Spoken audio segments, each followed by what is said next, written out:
দিনটা ছিল লক্ষ্মী পুজোর দিন। এই দিনকারে কিন্তু আমরা সকলে মিলে খুব এনজয় করেছিলাম, সাথে মা লক্ষ্মীর পুজো দিয়েছিলাম ঘরে ছোট করে। আমি নিজের মতো করে যেটুখানি পেরেছি সেটুকুই পুজো দিয়েছি। তো চলো ভিডিওটা শুরু করা যাক। আজকের দিনে কিন্তু যে সকাল থেকে পূর্ণিমা লেগে গেছে সেটা কিন্তু আমি জানতাম, কিন্তু সকাল সকাল পুজো দিলে না সেই লক্ষ্মী পুজোর যেই ব্যাপারটা, যে রাত হলে লক্ষ্মী পুজো হবে একটা মানে মানে রাতের বেলা পুজোটা মানে ছোটোবেলা থেকে রাত্রেবেলাই দিয়ে এসেছি, তাই ওই তাই আর দিনের বেলা দিইনি।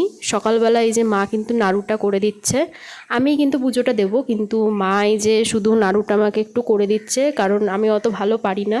তো এইখানে যে মা কিন্তু সকালবেলায় নাড়ু করে নিচ্ছে, বেশি নাড়ু করবে না, একটা নারকেলের নাড়ু কিন্তু করবে।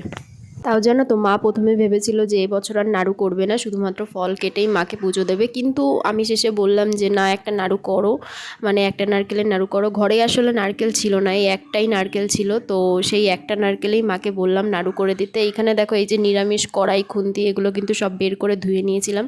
এবার কিন্তু এই যে নাড়ু করার প্রসেস কিন্তু এখানে স্টার্ট হয়ে গেছে। মা কিন্তু এখানে ভালোভাবে নাড়ুগুলো করে নিচ্ছে, আর আমি কিন্তু ওদিকে আলপনা দেবো বলে ঠিক করেছিলাম, কিন্তু জানো তো আমার একটা ভুল হয়ে গেছে। আলপনাটাকে মানে আলপনাটা একটু সকাল সকাল করে দিলে ভালো হতো, কিন্তু আমি যেহেতু দুপুরের পরে দিয়েছি, আমার আলপনাটা কিন্তু শুকাতে অনেক টাইম লেগে গেছিলো। আমি কিন্তু অনেকক্ষণ ওয়েট করেছিলাম, মানে সারাদিন খুবই কষ্টের পরেও মানে ভেবেছিলাম যে তাড়াতাড়ি করে পুজো দিয়ে দেবো সন্ধ্যা হলেই, কিন্তু আমার অনেকটা লেট হয়ে গেছিলো, কারণ আলপনাটা শুকাচ্ছিল না।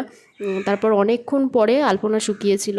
যাই হোক, এইদিকে দেখো আমাদের কিন্তু নাড়ু করা কমপ্লিট।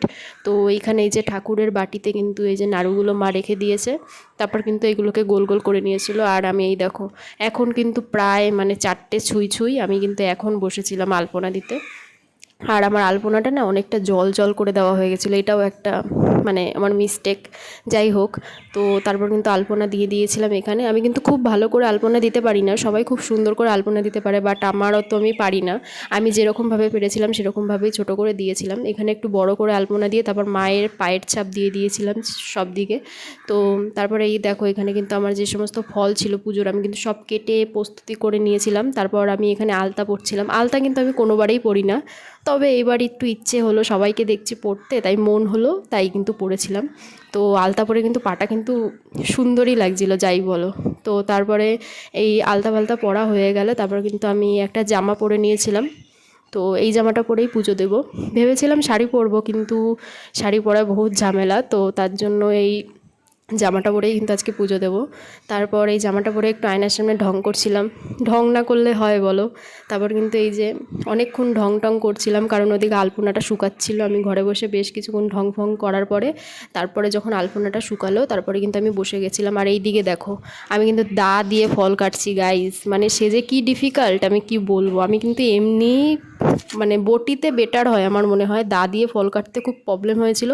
তারপর আমি যে কেটে ফেটে এখানে বসে পড়েছিলাম, তারপরে শুরু করেছিলাম পাঁচালি পড়া। দুঃখ করিব মোচন, উপদেশ দাও মোরে বিভদ ভোজন, শুনিয়া লক্ষ্মীর বাণী কহে লক্ষ্মীপতি, উতলা কি হেতু দেবু স্থির করমতি, মন দিয়া শুনো সতী বচন আমার, লক্ষ্মীব্রত নরকালে করো প্রচার, গুরুবারে সন্ধ্যাকালে মিলিও এও গণে, পূজিয়া শুনিব কথা আনন্দিত মনে, বাড়িবে ঐশ্বর্য তাহে তোমার কৃপায়, দারিদ্রতা দূরে যাবে তোমার দয়ায়, শ্রীহরি বাক্যে দেবী অতিরিষ্ট মনে, গমন করিল মর্তে ব্রত প্রচরে, অবন্তী নগরে গিয়া হয় উপনীত, দেখিয়া শুনি বিরাট চম্পকে তুমি চম্পক ঈশ্বরী, শতশৃঙ্গ শৈল তুমি সতী বা সুন্দরী, বিকশিত পদ্মবনে তুমি পদ্মাবতী, মালতী কুসুম কুঞ্জে তুমি মা মালতী, কুন্দদন্তী নাম ধরো তুমি কুন্দ বনে। তারপরে কিন্তু পাঁচালি পড়া কমপ্লিট হয়ে গেলে আমি কিন্তু ঘর থেকে বেরিয়ে গেছিলাম। তারপরে এই যে প্রসাদ খেয়ে নিয়েছিলাম। আমার পাঁচালি পড়াটা কিন্তু অতটাও ভালো না, তো তোমরা একটু ম্যানেজ করে নিও। তারপর কিন্তু আমি বাইরে গিয়ে চলে গেছিলাম সবার সাথে এনজয় করে বাজি ফোটাতে। আমি কিন্তু কোনো ফেস্টিভ্যালে মজা করি আর না করি, লক্ষ্মী পুজোটায় খুব মজা করি। তো তোমরা দেখো আমরা কি কি বাজি ফাটিয়েছি।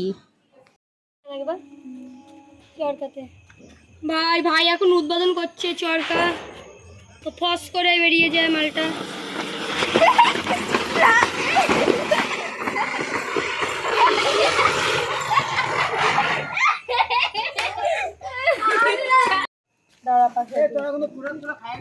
এইবার ফাটবে ভাই, আগুনই তো লেগে নেই। তো গাইজ আমরা কিন্তু অনেক মজা করেছিলাম, তোমরা দেখলে। তো তোমরা বাড়িতে বসে কে কীভাবে এই দিনটাকে সেলিব্রেট করেছো অবশ্যই কমেন্টে বলে যেও। আমি কিন্তু আমার মতো করে দিনটাকে খুব এনজয় করেছিলাম, অনেক বাজি ফাটিয়েছিলাম। মানে বাচ্চাদের সাথে থাকার মজাটাই সত্যি খুবই আনন্দের। তো এই দিনটা আমি খুবই মজা করেছিলাম বাচ্চাদের সাথে। তো আজকের ভিডিওটা এই পর্যন্তই গাইজ, যদি ভালো লাগে অবশ্যই লাইক এবং সাবস্ক্রাইব করে পাশে থেকো। আশা করি তোমরা পাশে থাকবে। তো চলো টাটা, বাই বাই।